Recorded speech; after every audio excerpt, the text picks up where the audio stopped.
one question here, as I have given in the last video, aldehyde ketone shows maximum nucleophilic addition reaction.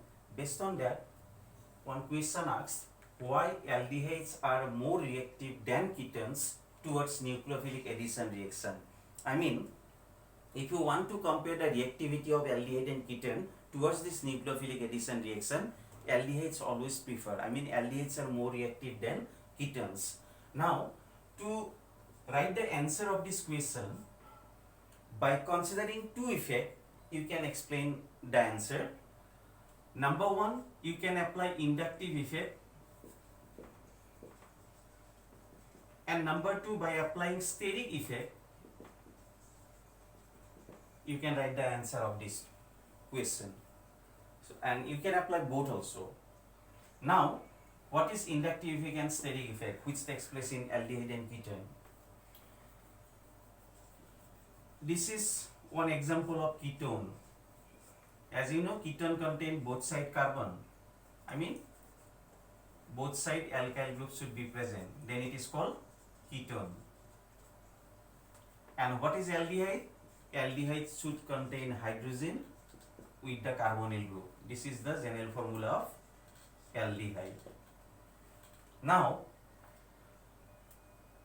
due to presence of double bond between carbon and oxygen, as you know, oxygen is more electronegative. That's why oxygen become delta minus, carbon become delta plus. Here also, due to polarization, oxygen delta minus, carbon delta plus, due to electronegativity difference.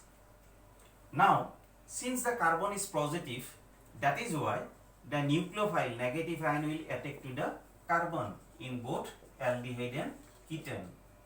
But in which case, in aldehyde or ketone, the nucleophile can attack easily.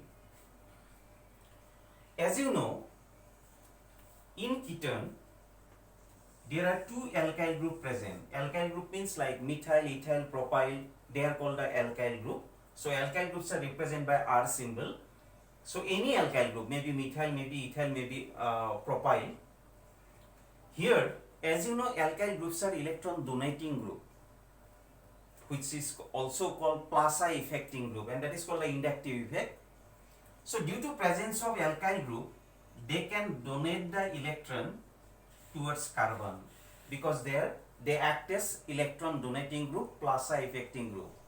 So when they donate electron towards carbon, then electron density inside carbon may be going on increasing. When electron density going on increasing, so this polarization may be going on decreasing. But in this case, only one alkyl group present or both the hydrogen may be present. So it will donate the electron towards carbon. So that is why here electron density is not so much increases like ketone. So when electron density inside carbon increases, then the positive charge going to be neutralized, and that is why the nucleophile have no such tendency to attack the carbon. Why nucleophile attack the carbon? Due to presence of positive charge. If positive charge is neutralized, then the nucleophile have no attraction towards this carbon. So that is why in ketone, due to presence of electron donating group, due to presence of plaza affecting group, it increases the electron density inside carbon, and that's why the reactivity towards nucleophile going on decreasing. But here one donating group is present, that's why nucleophile can attack the carbonyl carbon easily. So that is why aldehydes are more reactive than ketone towards nucleophilic addition. So this is about the inductive effect. Have you got it what I am saying? In ketone, there are two alkyl groups present. Alkyl groups are electron donating group. They donate the electron towards this carbonyl carbon, and due to which electron density inside the carbonyl carbon increases. That's why the attraction towards nucleophile going on decreasing, and that is why reactivity become less. But here hydrogen is present. Hydrogen is not the electron donating group, so that is why here deficiency you will get more, nucleophile attraction you will get more, and that is why aldehydes are more reactive than ketone. So this is one factor. Now I will explain about the second factor, which is called steric effect.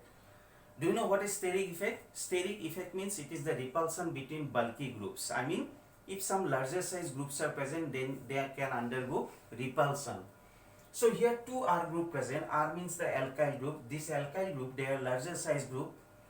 Due to presence of this large group, some repulsion takes place between this alkyl group, and which is called a steric repulsion. And due to this steric repulsion, nucleophile, when it attack from this side, it cannot attack to the carbonyl carbon easily due to the repulsion between this alkyl group, which is called steric effect. But here hydrogen is present, hydrogen is smaller one, that's why no such steric effect takes place in aldehyde, and that is why the nucleophile can easily attack to the carbon like this way, because here no such repulsion takes place. So that is why aldehydes are more reactive than ketones towards nucleophilic addition reaction. So you can explain this answer by applying inductive effect or by applying steric effect also, and you can apply both also. So in exam, if the question asks why aldehydes are more reactive than ketones towards nucleophilic addition reaction, then better you apply both. You first time you apply inductive effect, then you apply steric effect, and you have to explain as I have told, like that you have to explain.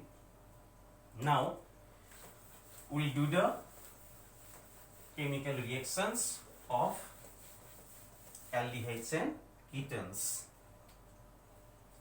So first time I'll do some nucleophilic addition reactions.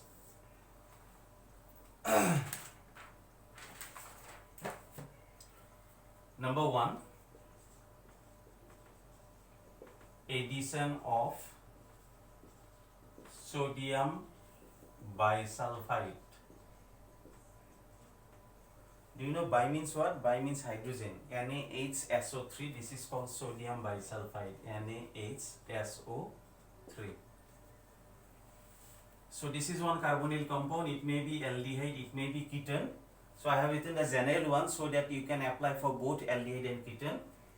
When it combines with sodium bisulfite, NaHSO3, in this compound Na is plus, SO3H will be minus. So this is nucleophile, this is electrophile. So the nucleophile will attack to the carbon, double bond is shifted towards oxygen due to electromagnetic effect. So you will get one product like this. Here SO3H will be joined, and here oxygen will combine with sodium, it becomes ONA. Since SO3H is stronger acidic group than the alcoholic group, that is why hydrogen is transferred to that. Hydrogen will come here, sodium will come here. Transfer of proton takes place due to more acidic character of sulfonic acid group. So this is called bisulfite product. So this is one example of nucleophilic addition reaction. Nucleophile is added with carbonyl carbon. Number 2, addition of Grignard reagent. Addition of Grignard reagent. This is one aldehyde or ketone. If you put hydrogen, then it goes to aldehyde, and if you put both side carbon, it represents ketone. You can apply for both. When it react with Grignard reagent, as you know, Grignard reagent formula, general formula RMGX, and in Grignard reagent R is minus, MGX is plus. So nucleophile is your alkyl group. This nucleophile attack to the carbon, double bond is shifted towards oxygen. Then here R will be joined, O is combined with MgX, negative always combine with positive. After that, when you do hydrolysis, MgX will be converted to OH. I mean MgX is replaced by hydrogen, and side product you will get magnesium hydroxy halide. So ultimately you will get alcohol. This reaction also you have got in alcohol chapter.